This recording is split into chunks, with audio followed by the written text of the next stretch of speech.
E aí, Cris? E aí, Cris? Beleza? Ó, típico, velho. Foi só começar a luzinha que eu pus aqui e começou a bichar. É impressionante.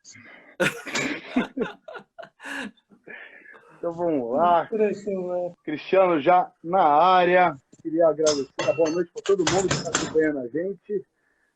Não quebre nada, por enquanto, por favor. Boa noite para todo mundo.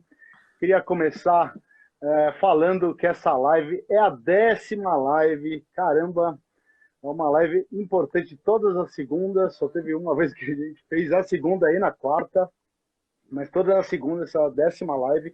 Agradecer nossos apoiadores, né? A Brutal Kill, que nos veste, Pé de Gorila, Batera Clube do Bedert, Weeds Agência, que é o Danilo, nosso sócio de Universo Batera, que cuida do nosso visual, e as baquetas Liverpool. Queria explicar um pouco o que é o Universo Batera. O Universo Batera é um canal de entretenimento e didática para a bateria, e a gente sempre incentiva, e a ideia dessas lives é trazer mais pessoas, educadores, bateristas, para passar um pouco da experiência com o estudo, com um pouco de estudo, um pouco de dicas, né, para a gente entrar nesse mundo da bateria e enxergar também que a gente precisa estudar um pouco, né? Não é diversão, mas é importante a gente se dedicar um pouquinho para melhorar, entender que é como ter aula de inglês. Eu falei isso para o Alexandre hoje. É como a gente ter aula de inglês, né? A gente quero falar inglês. Não vai falar inglês se você não estudar. Você consegue tocar um pouco, mas para ter esse progresso, a gente vai ter que estudar, e nada melhor do que isso, trazer outros professores de outros músicos para passar um pouco do que eles viveram e as dificuldades, né? Inclusive, a gente está aprendendo demais com essas lives. Tivemos o Kiko Freitas, o Zotarelli, nossa, muita gente legal, a Pozan, teve muita, o Aquiles. Então a gente... O Duda Neves, o Duda Neves é incrível, né? É um histórico incrível. E é isso, eu queria apresentar o Ale que está comigo, é meu sócio, meu ex-aluno, é parceiro de fazer essa metodologia, que a metodologia é um livro, né? Então a gente bola algum jeito para fazer o aluno entender que uma metodologia tem um começo, meio e fim, e a gente vai aprendendo e vai adaptando o processo para cada aluno. Vamos lá. As perguntas, quem quiser fazer pergunta para o Cris, a Renata vai estar com o perfil do Universo Batera. Renata, que é minha namorada e sócia, vai estar no perfil do Universo Batera, pegando essas perguntas, e no final da live a gente vai fazer. Tá bom? Então é isso. Para lembrar, para comemorar, né, essa 10ª live, que está muito legal, a gente queria fazer um anúncio. A partir da semana que vem, na quarta-feira, se não me engano, é dia 22, vamos começar a colocar no Spotify e no YouTube.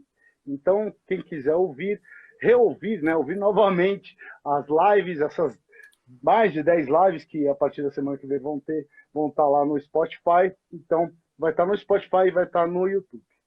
E vamos lá. Vamos apresentar, né? Referência como músico educador, tem uma carreira incrível, onde tocou com diversos artistas no Brasil e no exterior. Leciona desde 1987, ministrou diversas masterclasses no Brasil e também no exterior. Gravou jingles de filmes, teatros e novelas.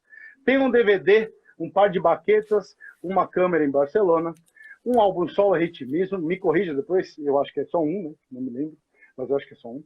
3 livros didáticos, Bateria Brasileira, Play 2, um livro de histórias, A Que Horas Ataca o Papa, Histórias do Meio Musical Brasileiro, fundador da plataforma didática ritmismo.com, responsável por 2 retiros de estudo de bateria, no qual eu participei e mudou minha vida como bateria, de verdade mesmo.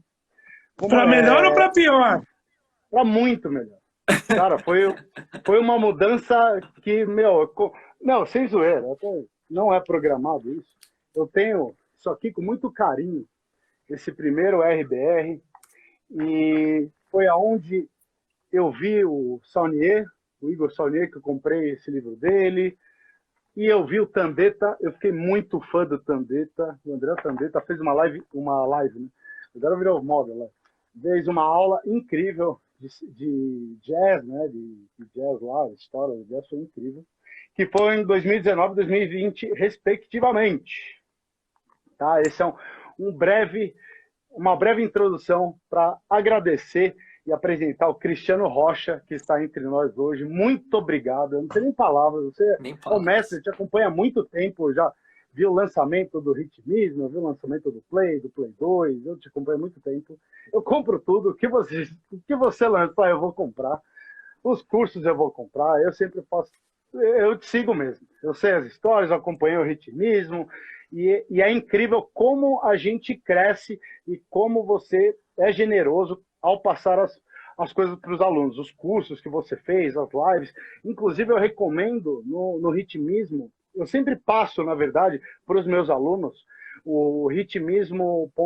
O YouTube do Ritmismo tem uma aula incrível sobre leitura que você faz lá, e com os módulos e tudo mais. Eu acho incrível.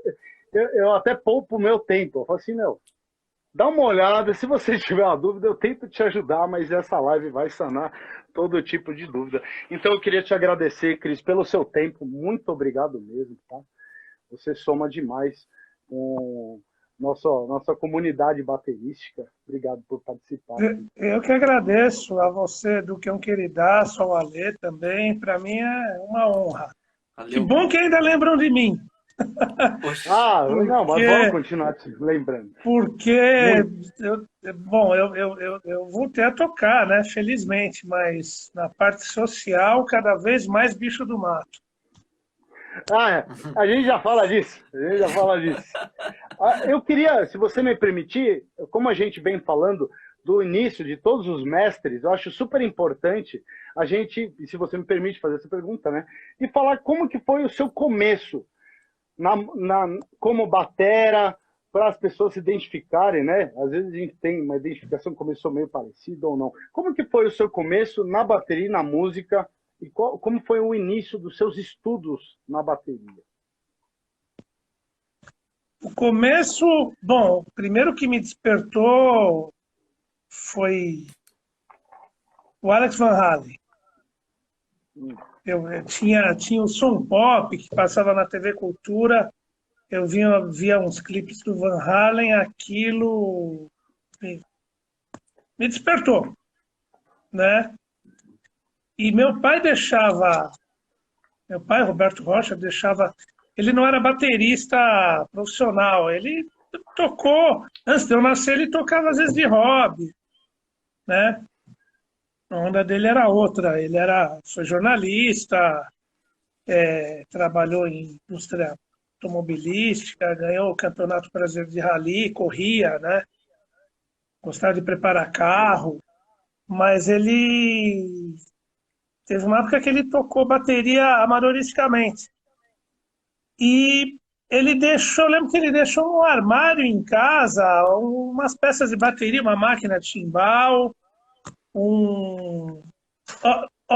não, juro que não foi armado, porque eu tive que tirar isso para pegar, mas tinha um chimbal de 15 da Ziltana, que eu tenho até hoje, e não está aqui o prato, mas tinha um Avedis de 22, um raio de Avedis de 22. E aquilo também me despertou uma certa curiosidade. Então, eu digo que eu devo ter escolhido a bateria graças ao meu pai, Roberto Rocha, e ao Alex Van Halen. Caralho, que legal. Que é um cara que eu adoro até hoje. Legal. Né? Sensacional. Então, e aí, em 1984, em relação aos estudos, né?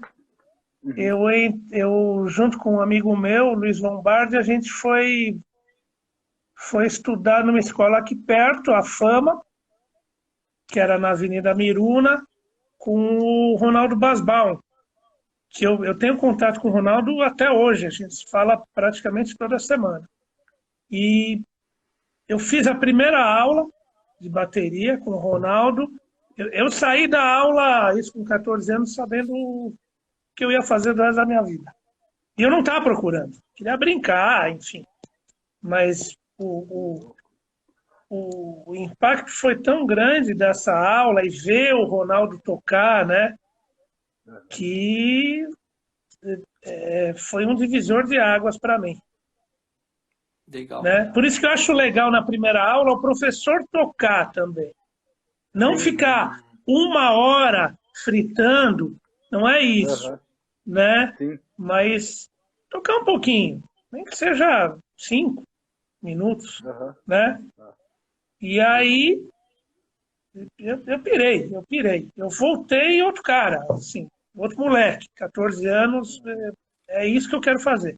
Eu até assustei um pouco meus pais, né? Porque o moleque volta da primeira aula e fala, ai, eu quero ser baterista, né? Então foi assim. Só te atravessando, para não falar que foi combinado também, hoje eu e o Alexandre, a gente estava conversando exatamente disso. A minha primeira aula, meu professor Wilson Dias, meu primeiro professor, ele virou para mim e perguntou, ele falou assim, não, mas como que você gostaria, você quer ser um hobbyista, quer só brincar? Eu falei assim, não, eu quero fazer disso a minha vida. E foi Uhum. até foi uma resposta com um garoto de 10 anos, eu lembro até hoje, porque ele olhou para mim com uma cara tão estranha, eu nem sei porque eu falei aquilo, tinha 10 anos de idade.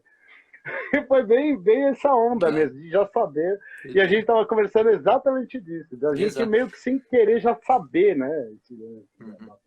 E eu falei que eu Sim, nem sim. lembrava quando, tipo assim, eu nem lembro, eu não, tipo assim, eu não lembro da minha vida antes de tocar bateria, de tão novo que eu comecei. Então sempre quis fazer isso, saca? Então é Você começou doideira, com assim. quantos anos? Com quantos anos Eu você comecei com começou? 3.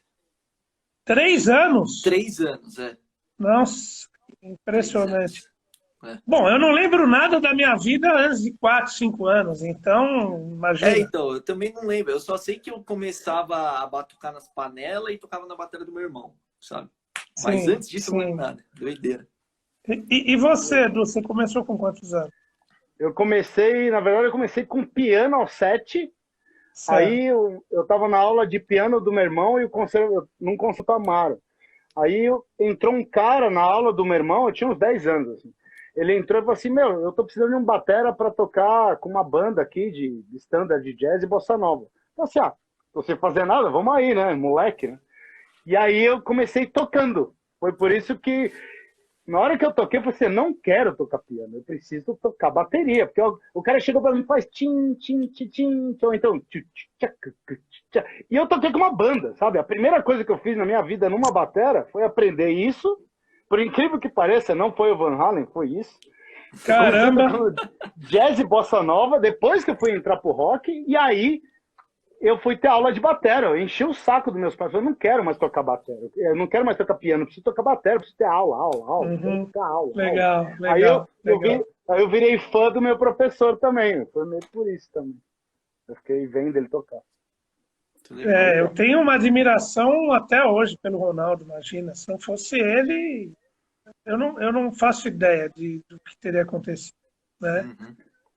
Ô, E Cris, e essa além. sequência. Diga, Peraí, antes, só para continuar, eu sou muito curioso. diga. Eu li que você teve outros professores. Então você começou com 14 anos, tudo mais, e você teve outros professores. Como foi essa continuidade? Até quanto tempo você teve aula com o Ronaldo, com o Basbal? Como que foi passar para os outros professores, mudar de estilo, até antes de você se profissionalizar, mais ou menos? Assim. É, é que assim, às vezes a gente fala se profissionalizar, não é Aham. que eu me profissionalizei, então eu já estava tocando bem. Não é. É quando a Não, gente começa a ganhar dinheiro, isso, né?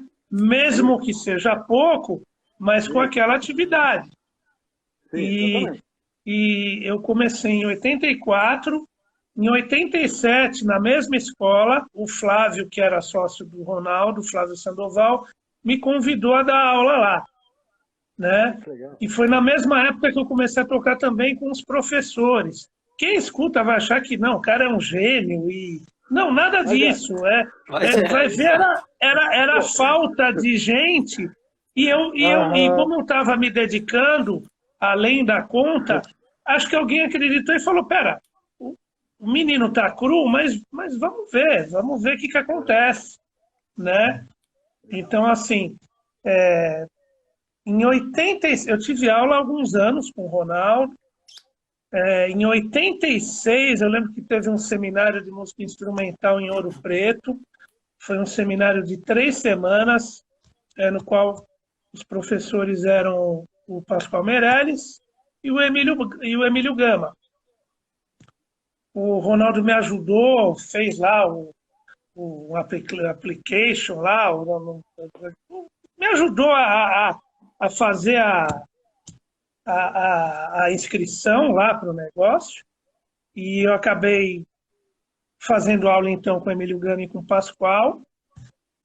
Depois, na mesma escola, que Fama virou Talentos, eu tive aula...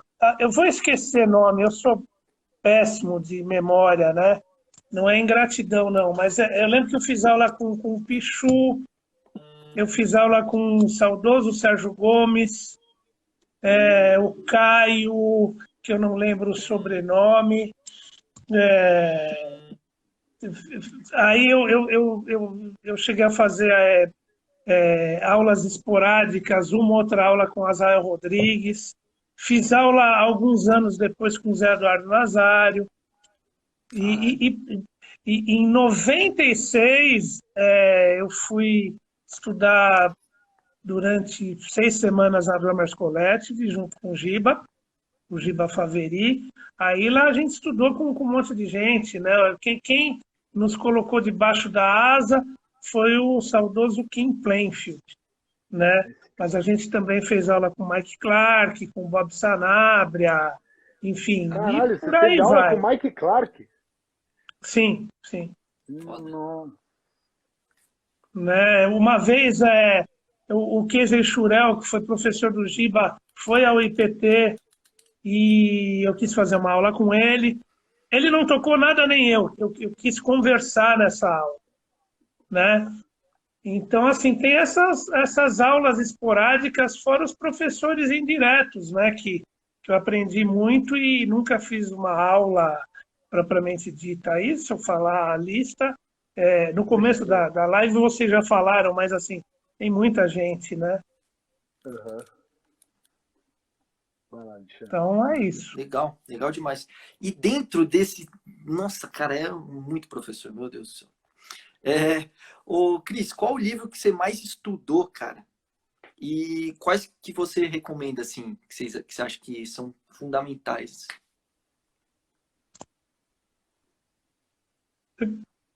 Puta, lá vou eu dar uma pratada e tomar ovada. Eu não acho que nenhum livro seja fundamental. Uhum. E eu não sou contra livros. Se eu fosse, eu não teria escrito 4. Né? Exatamente. Mas tem livros maravilhosos, maravilhosos. Depende do caminho que você quer seguir, que nem o Stick Control. O Stick Control é um super livro, é uma referência, mas eu devo ter estudado 2 páginas do Stick Control. Né? O Realistic Rock do Carmine Appice e os 2 do Clã, por exemplo, foram super importantes para mim. Né? Uhum. Na live eu poderia falar, não, o New Bridge é importante. Então, ok, mas... Tava só esperando. Porque eu conheço muita gente autodidata, e eu não estou falando do Danny Chambers, que toca muito bem e não estudou nenhum livro. Eu não sei que livros o Alex Van Halen estudou, entende? E eu toco bateria por causa dele. E por causa do meu pai. Meu pai também não estudou nenhum livro. Eu não estou falando que não é importante material didático, não é nada disso. Né? Mas é um ponto de vista, né? Eu não acho que assim, esse livro é obrigatório. Uhum. Né?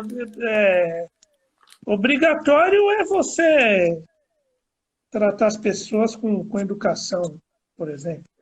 Né? Uhum. Com certeza. Enfim.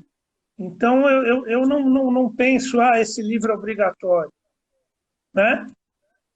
Mas os livros importantes, por exemplo, eu já usei muita coisa do seu livro para ensinar bateras que não queriam aprender samba ou baião. Mas tem muita coisa no seu livro que eu acho muito importante. A parte de ritmo cruzado, parte de independência, fora que deixa o cara mais esperto, né? E eu vejo você falando muito isso, né? Nas matérias, eu acompanho as suas matérias da Modern Drummer também, eu tenho muitas matérias da Modern Drummer, que teve uma que eu acho sensacional, que é sobre você ter alguns grooves na manga, né? Você como baterista, a gente como baterista brasileiro, ter alguns grooves, saber identificar, então eu sempre passo além, o cara vai querer rock, quer pedal duplo, ok, mas não custa nada saber um groovezinho de samba para não passar aquela vergonhinha básica, se alguém pedir para você tocar, alguma coisa assim. Uhum. Então, o que eu queria saber é mais ou menos se você tem algum livro que você acha bacana, que você aproveitou, você falou do Carmine Peace, algum outro livro que você se identificou, que você fala bastante eu esqueci o nome dele, desculpa, do Clint Plainfield. Sim, É isso, né? sim, que ele O tem livro inclusive dele... um livro chamado Advanced Concepts, que eu acho um super livro, né? Ou o livro do Mokhtar Samba, que é um livro que eu estudei 2 vezes, porque eu acabei a primeira vez, falei, beleza, deixa eu tocar alguma coisa africana aqui, não saiu nada, eu falei, então eu não absorvi nada, deixa eu refazer tudo. Aí depois até que melhorei um pouco.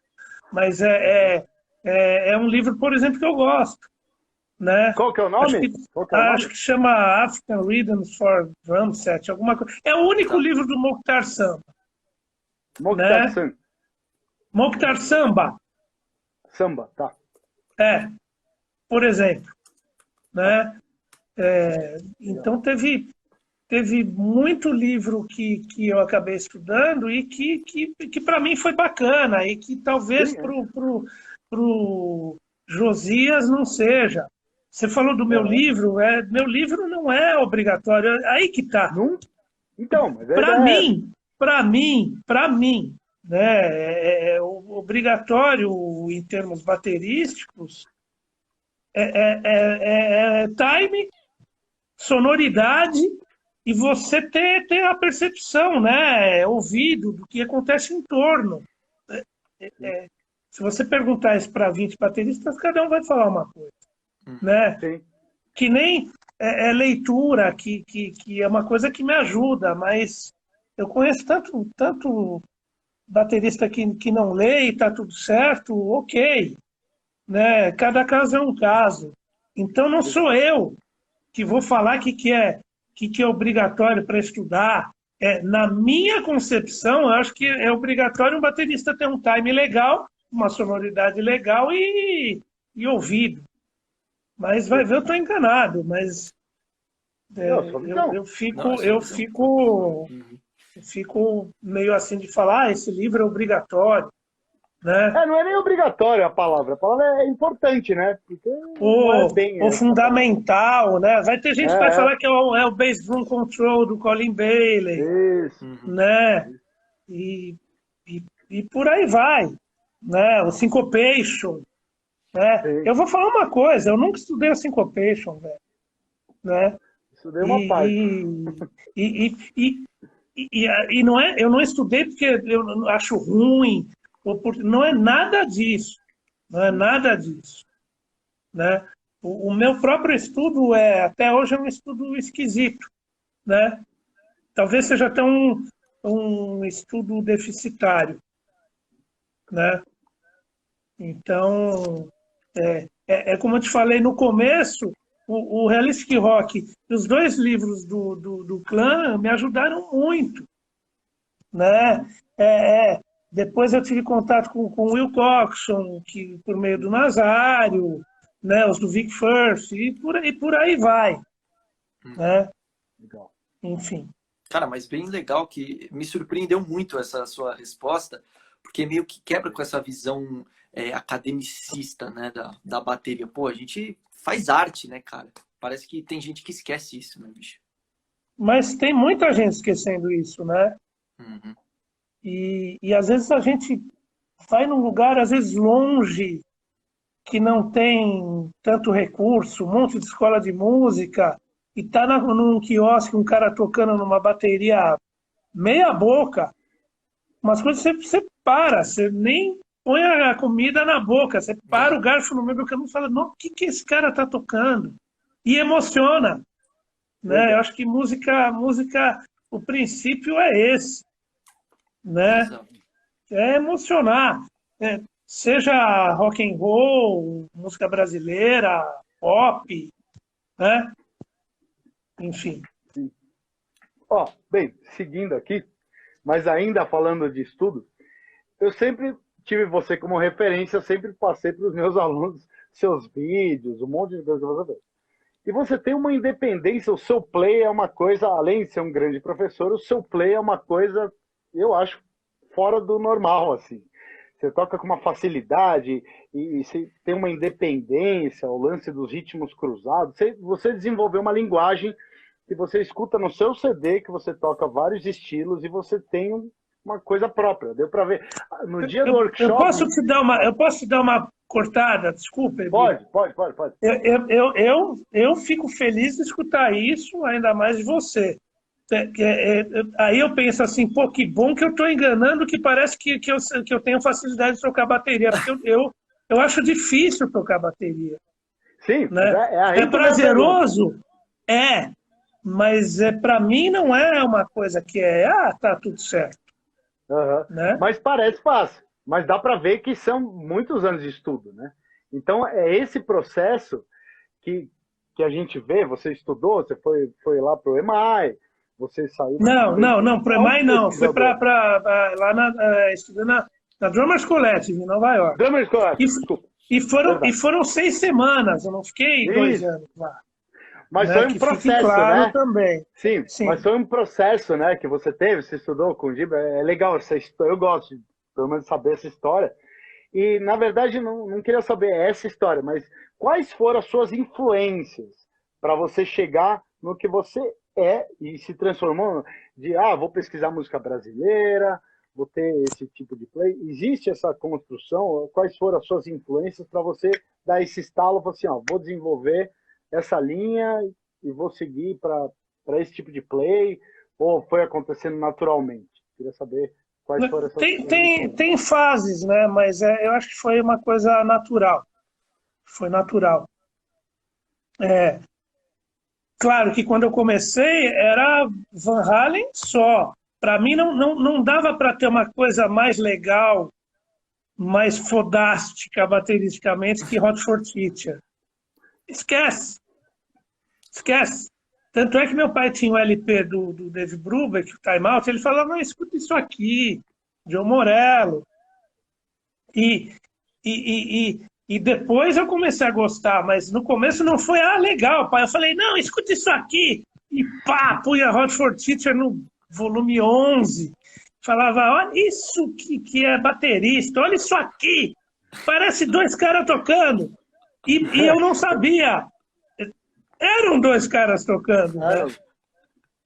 E na pandemia, eu não estudei muita bateria. No começo, eu falei, pô, deixa eu pegar umas coisas que eu sempre quis tocar e nunca tive saco de fazer. Uma delas foi Hot for Teacher, a introdução do Hot for Teacher. Né? Que eu até coloquei no Instagram. Né? Os dois, o overdub, né? As 2 partes. Né? Então, mas depois eu fiquei de saco cheio de ficar só tocando bateria. Eu, por exemplo, eu preciso estar tocando com outros músicos. Eu já não tenho muito saco de ficar só na bateria e beleza. Eu preciso tocar com alguém. Né? Uhum. Eu sou todo errado, velho. Não é, não. Errado. Né? Todo errado. Mas, de qualquer maneira, teve essa influência. Você perguntou das influências, né? A primeira foi Posso falar os nomes, é fácil. Isso, eu lembro, eu tentando tocar algumas músicas, né? Alex Van Halen. Aí eu lembro que eu tinha um disco do Whitesnake, com Cozy Powell, que eu furei o disco.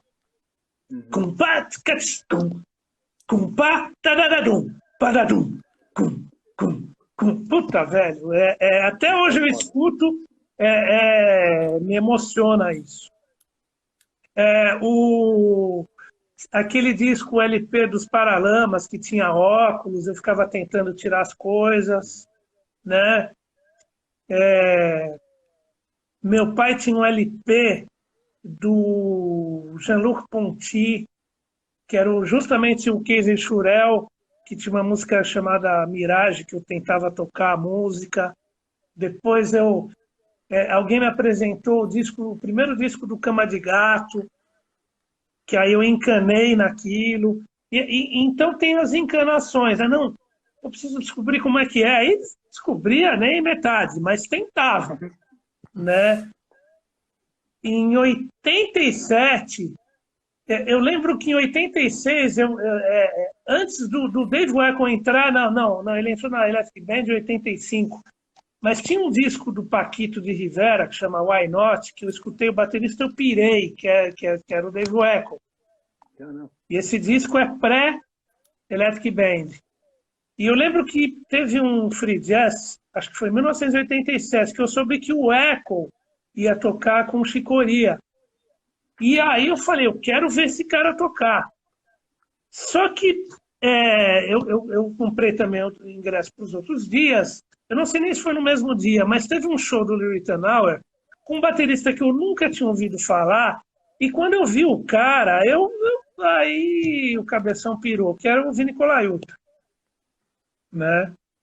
Até hoje acho que é clara a influência que eu tenho dele. Do Steve Gadd, tem um baterista que me influenciou terrivelmente, que é o Paulinho Briga Vieira, o Paulo Braga, o Azael Rodrigues. Todos os meus professores me influenciaram, sem exceção. E por aí vai, né? Por aí vai. Tem um monte de gente. O Carlos Bala, imagina, o Bala... o Bala vai tocar não sei aonde, com não sei quem. Eu ia ver.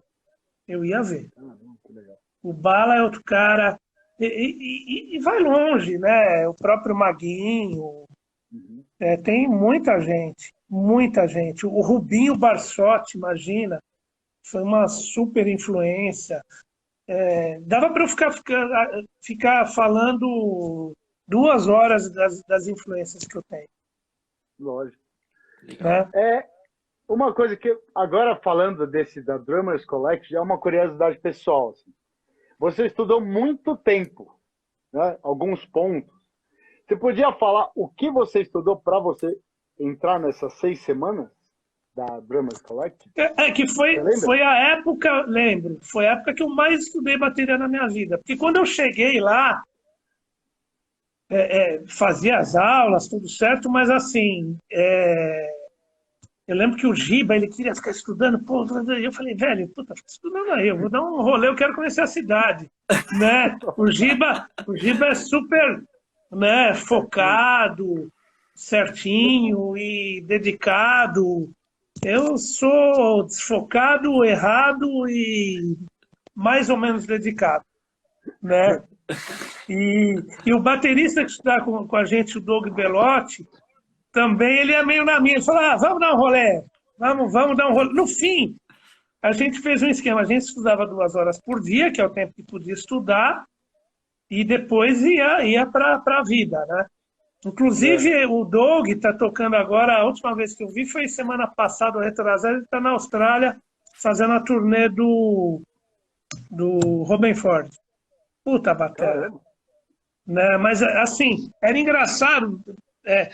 Eu sei que você é um cara super dedicado, acredito que o Alê também seja, mas, assim, quando estava acabando as 2 horas de estudo, o Giba, puta, tá acabando, só tem mais 5 minutos. Eu já com meia hora, puta, falta meia hora ainda, cacete. Né? Então, essa época pré-Drummers Collective, aí eu me dediquei muito, e o Giba também. A gente era profissional, mas aí tinha que mandar uma série de coisas, tocando... tinha uma folha do Syncopation interpretando em jazz, vários ritmos, fazer um solo livre, coisa de solo de caixa, se eu não me engano, mandar gravação tocando com alguém. Então, tinha uma série de tópicos, algumas coisas de técnica, de rudimentos, né? Então, foi uma época que eu estudei bastante. Caramba, legal.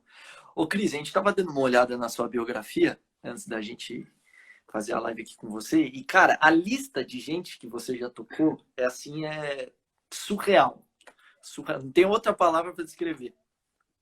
E eu queria te perguntar quais foram os artistas que mais te marcaram e se você tem alguma história assim, engraçada, alguma coisa que você pode contar pra gente aqui. Eu vou contar os que me marcaram para o bem, não para o mal, tá? Vamos esquecer coisa ruim aqui, pô. Porque para o mal acho que foram 3 só.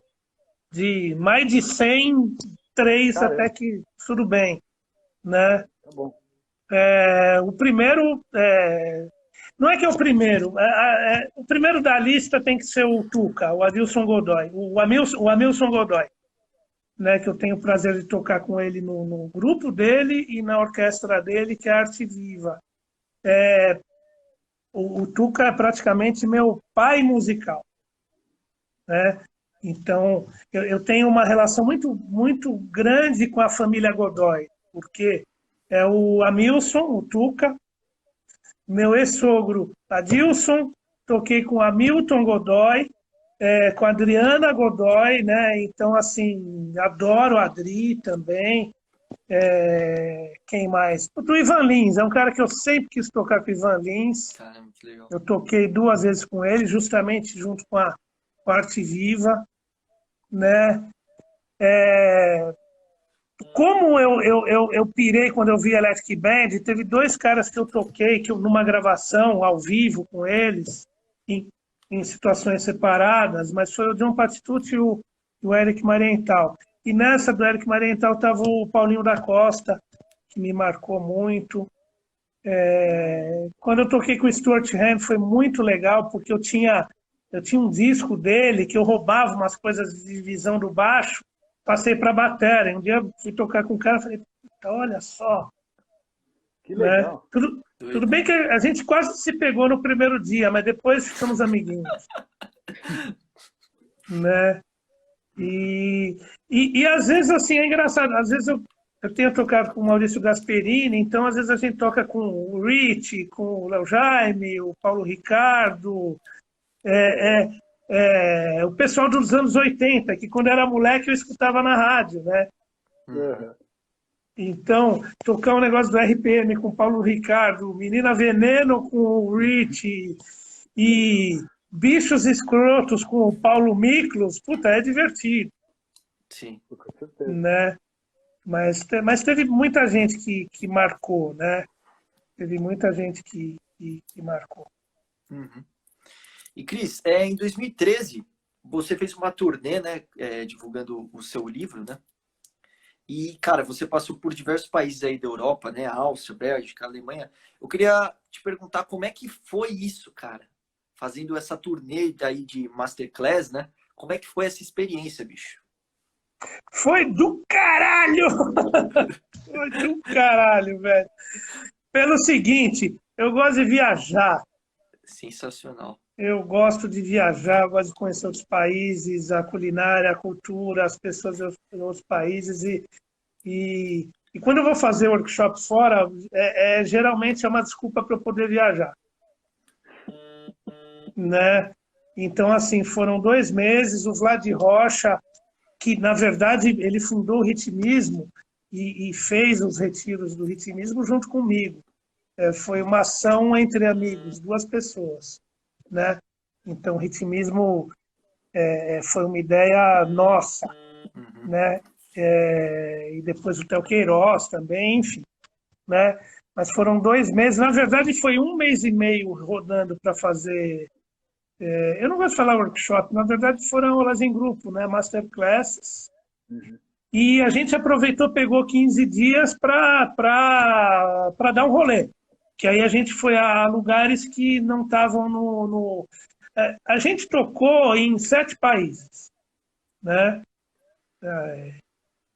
Alemanha, Áustria, Bélgica, Espanha, Itália, Inglaterra...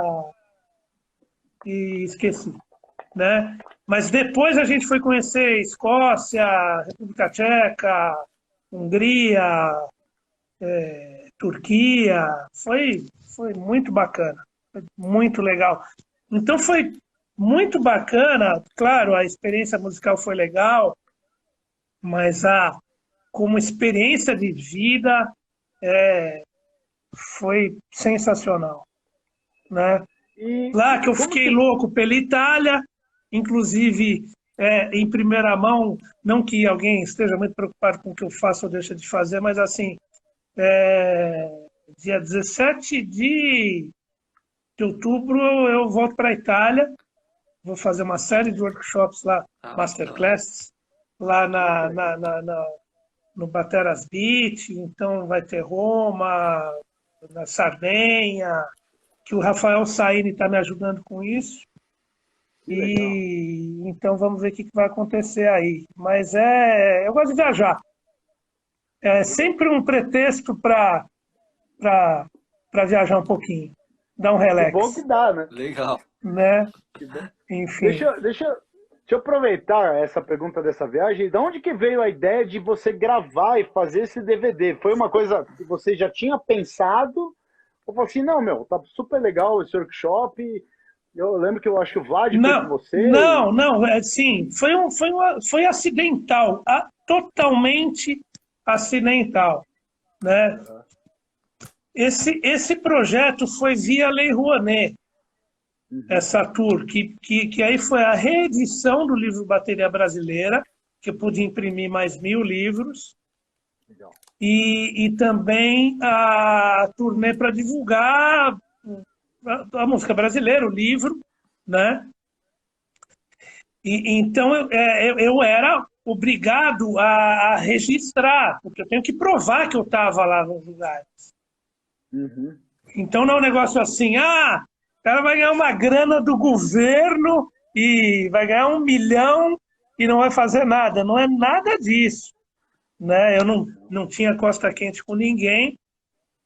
Uma amiga minha mandou para o MINC na época para o projeto. Como eu já tive projetos que não foram aprovados, né? Mas esse foi.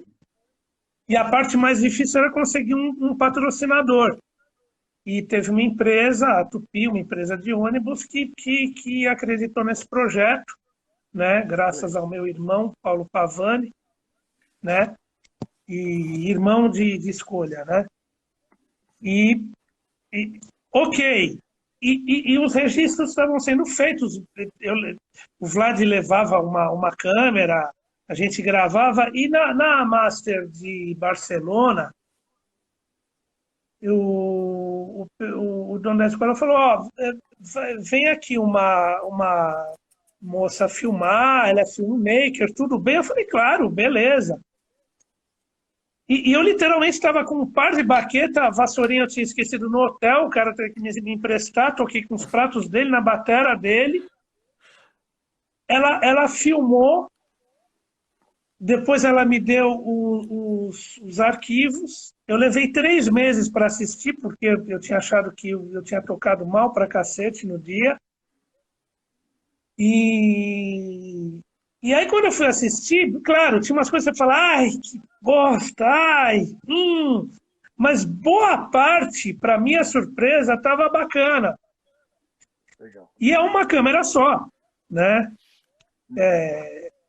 E eu lembro que eu estava no IPT, no intervalo de aula, eu estava vendo o vídeo no computador, o Gibé entrou, falou, o que é isso? É um pedaço de uma master. Aí ele começou a ver e falou, velho, o Giba, a culpa é do Giba. Então quem achar uma bosta do DVD, culpa o Giba. O Giba falou, velho, isso aí é um DVD. Eu falei, você tá louco? Hoje em dia DVD tem 80 câmeras, grua, superprodução, processa tudo, masteriza, arruma uma coisinha aqui no Pro Tools. Ele falou, não, então, aí que tá diferente. Aí um louco escutou outro louco e eu lancei o DVD. Muito bom. Mas foi completamente acidental, né? Enfim. Que bom que deu certo, que bom que fez. Nossa. Bom, ou não, né? Deve ter gente que acha uma porcaria, mas enfim, lancei. Não dá pra agradar todo mundo. Me agradou. Que é uma coisa que a gente aprende, né? Não há unanimidade. A unanimidade é Então, burro. tudo certo, né? Eu acho essa frase besta. Eu acho que, por exemplo, cachorro, gostar de cachorro tinha que ser uma unanimidade. Ah, boa, concordo plenamente. É verdade. Ó, Gato e não também, vou falar verdade. nem cachorro, pet, pronto, bicho, Boa. bicho em É, geral, isso. Boa. É né? verdade. É verdade. Então, não é porque eu não sigo o Buda que eu vou não gostar dele, por exemplo, né? E Buda não é unanimidade, Jesus, Maomé, não tem essa, né? Não tem unanimidade, né? Então, é uma coisa que a gente vai aprendendo com o tempo, né? Claro que não é bom, né? Alguém apontar o dedo para você e falar que teu disco é uma bosta. Ninguém gosta disso, mas faz parte e a gente tem que aguentar o tranco, né? Tudo bem. Da mesma forma como tem gente que não gosta do nosso trabalho, tem gente que curte, né? Pelo menos, né? Mãe, namorada, enfim, né? Mas tem gosto, né? Ainda mais música, né? Eu falei hoje até Sim. com o Alexandre. Pô, tem gente que gosta de noise. Tem banda de noise, um monte de barulho. Os caras curtem, tá tudo certo. É isso aí. Tá tudo certo. Aí pode falar, é noise. É noise. Cada louco com a sua brisa. Uma vez eu vi um cara detonando. Eu vou pegar dois caras que, para mim, uma influência que eu esqueci de falar é o Terry Bozzio, né? Legal. Bom, eu já vi cara detonando o Vini, o Terry Bozzio no YouTube. Depois você vê uma coisa dessa, você fala, puta, tudo é possível, né? Tudo é possível. Uma coisa é você não se identificar com o estilo da pessoa. Exato. Mas chega um ponto do músico que não dá para falar, né? Eu acho um absurdo. Você pode não amar o Michael Brecker, mas achar que é ruim, aí é ruim. Aí é ruim. Né? Então, exatamente. Queria falar o seguinte, você participou da ideia, né, de fazer o ritmismo, na verdade você idealizou o ritmismo.com e tem eu e o Vlad, né? Você e o Vlad, isso. Sim. Junto com o Vlad, né? E vocês fizeram inúmeras entrevistas e tal. De onde que veio essa ideia? Porque é um negócio muito legal. Poxa, a gente viu entrevista com o Eloy. Até o Ale mesmo, ele falou pra mim, porra, a primeira vez que eu vi o Eloy tocando os negócios tudo em 5. Aí eu comecei a fazer uma quintina. Nossa. Então, tipo, eu vi a entrevista com o Nenê, com o Paulo Braga, com o Daniel Baider, cara. Daniel Baider, eu vi a primeira vez que ele tocou, eu tinha, sei lá, acho que 13 anos, no primeiro Batuca da Vera, ele fez uma apresentação.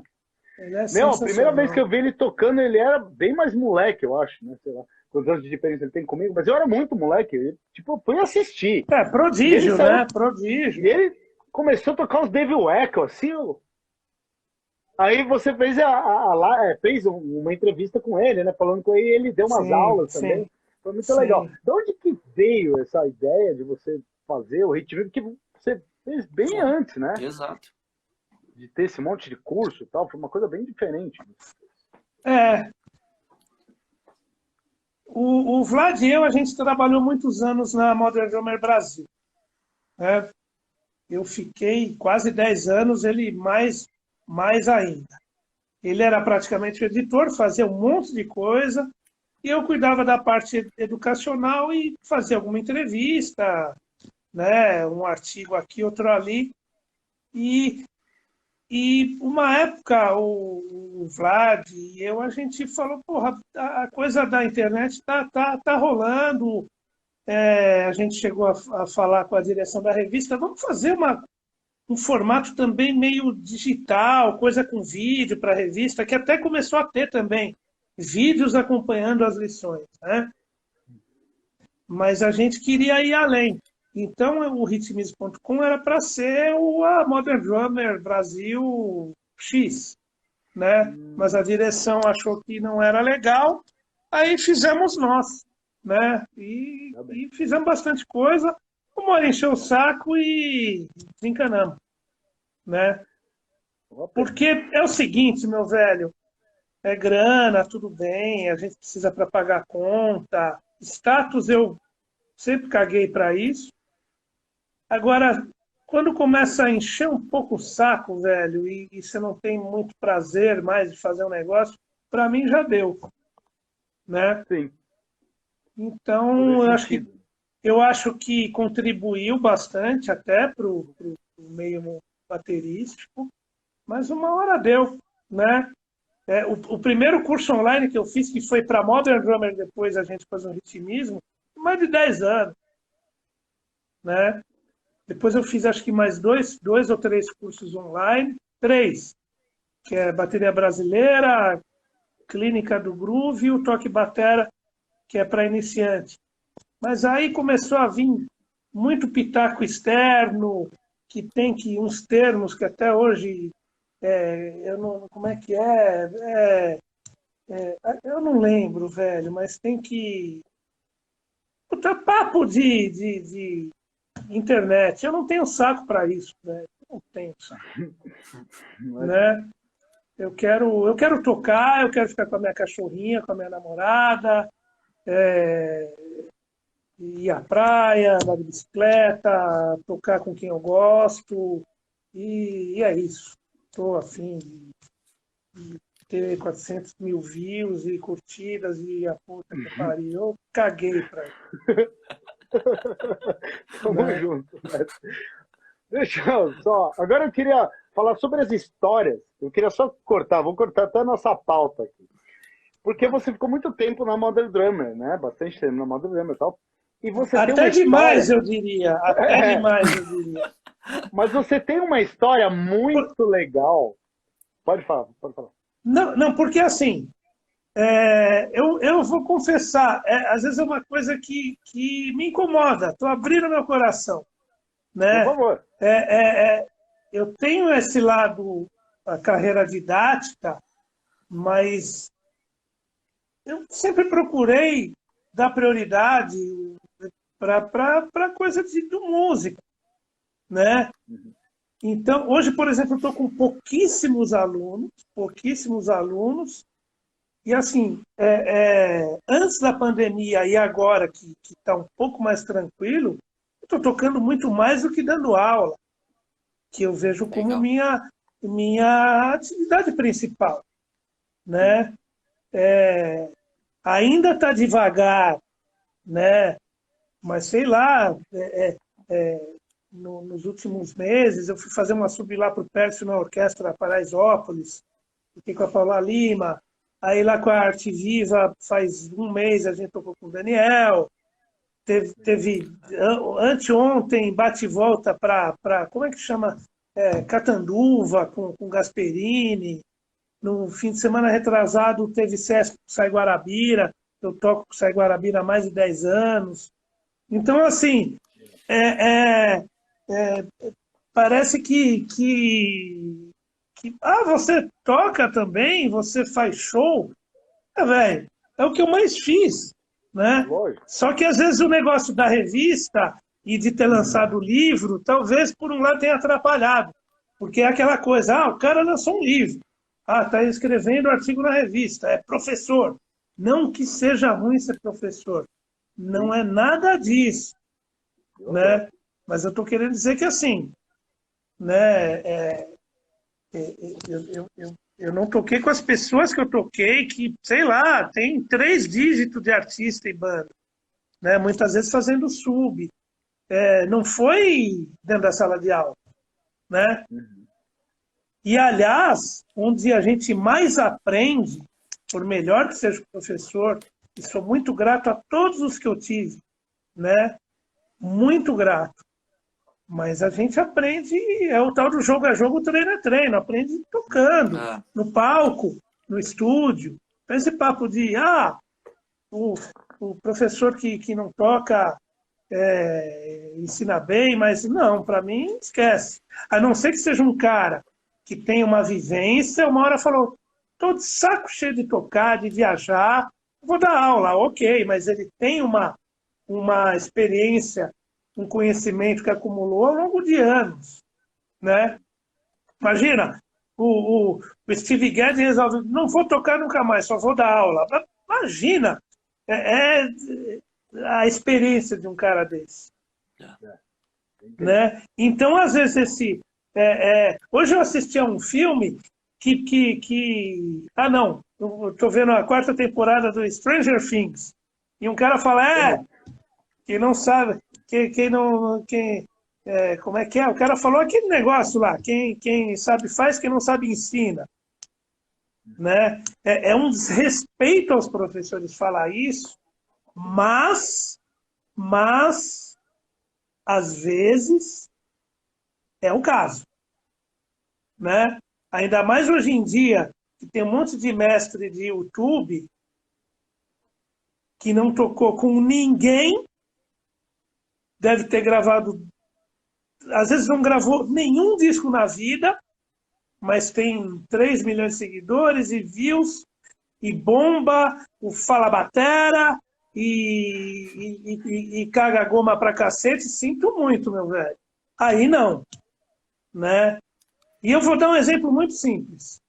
Uma vez um aluno meu, ele ia gravar, tinha um pai era um grupo de meninos, e tinha um pai que ia bancar um puta estúdio e ia ter produtor e não sei quem. Os caras puseram grana, o cara pôs uma grana, né? E rolou assim, eu vou gravar, mas eu nunca entrei no estúdio. Como é que é? O que é esse negócio aí quando tem produtor? Meu velho, e aí? Como é que é? Como é que você vai tocar no estúdio? Quem que você vai obedecer? Né? Porque vai ter um produtor. E aí? Você vai bater de frente com o cara? Quem que dá as cartas? E como é que você vai tirar o som de batera? Quais as referências? Vai gravar tudo junto? Separado? Ainda mais hoje em dia que tem o replace lá. Sound replay. Né? E como é que faz? Como é que não faz? Vai gravar com clique? Tá, mas você sabe gravar com clique? Tocar com clique? Qual que é o volume? O que eu ponho no meu fone? Mas tem fone? Meu velho, não é assim você chegar cru no estúdio com um par de baquetas né? Tem todo um processo, né? Tem o processo de você trabalhar com uma banda de metal ou tocar com uma orquestra. Leitura é importante? Depende. Depende do que você vai fazer. Tá, mas você vai tocar com uma orquestra e como é que faz para ver o maestro, ver a partitura? O que eu faço quando as cordas estiverem puxando tudo para trás? Né? E aí? Então, assim, eu acho que o professor tem que, exceto para iniciante, que assim, vai dar aula para criança, que é uma coisa muito específica. Né? Muito específica. Mas assim, o cara põe lá, aulas de bateria, todos os níveis. Eu não ponho todos os níveis. Tem cara que eu nem vou me meter aqui. Tem cara que veio aqui, eu falei, mas o que você quer aprender comigo? Vai embora. Né? Enfim. Mas dependendo, por exemplo, chega uma menina, um menino de 20 anos, eu adoro bateria, eu já toco há 5. E não adianta, é o que mais me emociona, eu queria tentar viver disso. Então, não, tá, e como é que é? Tem tudo uma coisa em volta, não é só estudar rudimento. Né? Falando inclusive de grana, né? De você estar associado, né? A uma sociedade arrecadadora, né? Os conexos, os autorais, como é que não é. Né? Hoje em dia, você vê, o que é ser baterista? Depende. Pode tocar em musical, pode tocar em TV, Exato. Né? Eu fiz TV, fazia sub para o Thiago, o filho do Bala, que é um puta batera, sub para o Ramon, outro monstro, né? E aí, como é que é TV? Né? Então não é chegar lá com um par de baqueta e falar, ó, eu tô voando na bateria. Né? Tem todo uma história que é um ser profissional. Né? Que horas eu chego? O que, que eu levo? O que, que eu tenho que perguntar? Para quem? Como é que faz? Quem é que manda? Porque às vezes tem um produtor, às vezes tem o artista que está lá, tem um arranjador. Então não é assim. Festa, vamos estudar rudimento, tocar meia dúzia de ritmo e eu já estou pronto. Ou vou no YouTube e vou descobrir os segredos da... Puta, quando o cara fala segredo, fuja. Né? Fuja. Né? 5 segredos de... Meu, pô, dá um Google, vê com quem que o cara tocou, o que ele fez. Né? Aí vai ver o segredo. Né? Quer ganhar dinheiro. E nasce um trouxa por hora, então tá tudo certo. Falei pra cacete, hein? Não, e digo mais, Porra, até mesmo concordo. como se portar com banda, né? Porque às vezes você acha que você tá certo dentro do estúdio, você quer fazer aquilo, você gera uma treta na banda e a banda já não tem um produtor, você tem um pouco mais de voz, só que você tem uma banda. Então, saber lidar com isso, eu já vi, tem um monte de coisa. Casamento já é difícil. Banda é um casamento com 3, 4, 5, 6, 7. Né? E ser humano, meu velho, ser humano é foda. Entra no negócio do ego, que todo mundo tem, mas é o lance de dosar, né? Às vezes o silêncio vale ouro, às vezes você tem que se impor, né? Então, envolve muita coisa, né? Tem que ter um jogo de cintura, né? Envolve muita vivência, né, bicho? Foda. Para mim, com 52 anos, o lado pessoal conta cada vez mais, né? Cada vez mais. Eu não quero tocar numa gig que tem cara que não me dá bom dia ou fica com cara de bunda, né? Porque você vai viajar com essas pessoas, né? Então, o universo bateria é muito amplo, né? Tocar de fato é só uma parte, né, cara? Sim. E é uma parte fundamental, claro. Não adianta também ser um puta cara legal, chegar na hora, não acontece nada, né? Enfim, né? Mas essa parte pessoal eu acho fundamental. Inclusive na aula, né? Na aula. Eu, por exemplo, para mim, ter feito aula foi fundamental, que eu não sou que nem o Baider, é prodígio. E ainda assim, você vê, o Baider fez aula com a Verinha um tempão, né? E muito prodígio faz aula, tudo bem, né? Mas eu não sou prodígio e eu precisei fazer aula. É uma coisa que me ajudou muito.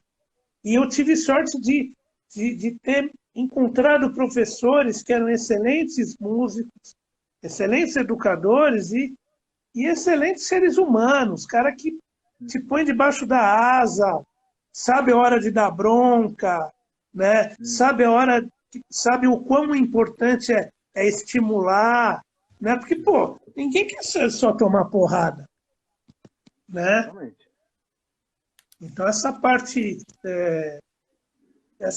pessoal é fundamental, qualquer coisa que a gente faça, né? Fugir completamente da pauta de vocês, mas quem mandou me chamar? Eu sou o caos. Você deu dicas incríveis, você não tem ideia. Você não tem ideia. Aqui, velho, aqui é caos. É caos. Adoro. É isso. Entendeu? Deixa eu te perguntar. Agora eu vou fugir da pauta. Porque eu lembrei de uma entrevista que você fez com o Neil Peart, né? Ele fala Neil Peart, falava, né? Neil Peart, E a história é muito boa. Você pode contar essa história? Essa história é muito boa. Essa história é muito boa que você falou. Você tem que chamar o Vlad que ele ia te contar melhor, porque o Vlad, além de tudo, ele é fã do Peart, né? Mas quem mas fez assim, a cagada final foi você.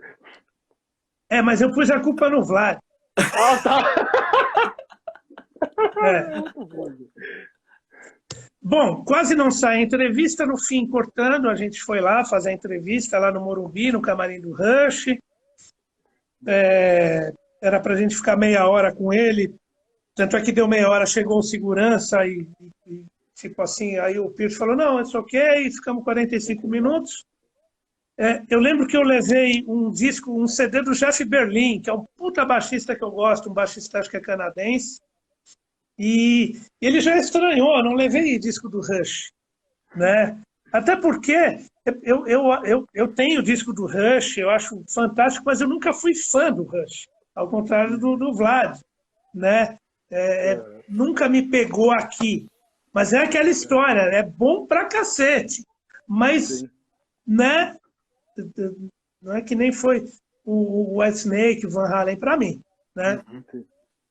Então, levar esse disco, o cara já estranhou, pedir para autografar, né? Opa, beleza. Aí a gente conversou. Um detalhe, antes da gente encontrar com ele, o segurança falou, não perguntem, não falem sobre duas coisas. Não façam duas coisas.